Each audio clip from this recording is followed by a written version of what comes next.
Hi everyone, it's Nate here with Outside Cleaners. I'm here on Cape Cod, Massachusetts, where I'm washing cedar today, as I so often do. Today I'm in Brewster, where I live.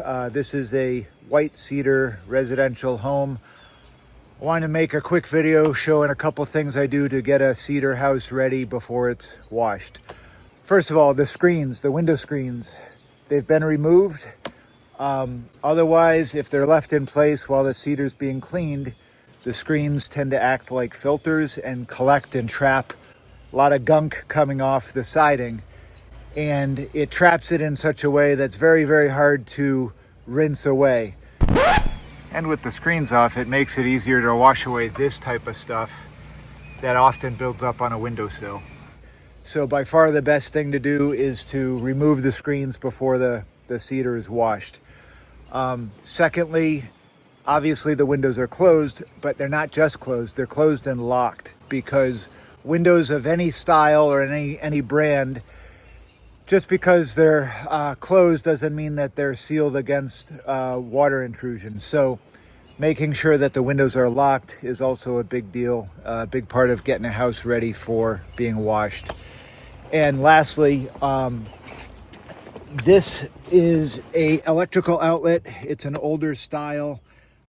When I'm washing this wall, there's going to be a lot of water coming down here, and these older ones especially, but even the new ones, on a cedar siding, the electrical outlets tend to have some play in it. Sometimes these things are mounted like over here, so they span a gap between the shingles, and what happens there is there's an extra big gap behind the outlet in which water can get in past this silly foam seal. So what I do on all outlets all around the house before I start cleaning, I put a bead of silicone, clear silicone. It looks like somebody did that at some point in the past. I'll do that again. It doesn't take long to dry or to set, but the idea is I'm just gonna put a little blob of it here, and I'm gonna go down the sides as well.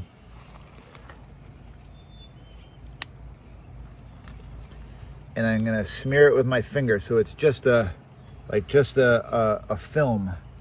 Hope you can see that. I'll get this one too. And then this gets wiped on my pants. Ideally, this circuit would just be turned off, so there's no risk of the circuit tripping from water intrusion while I'm washing. This homeowner isn't here today, so I'm sealing around it, as I would do anyway, but I'm sealing around it.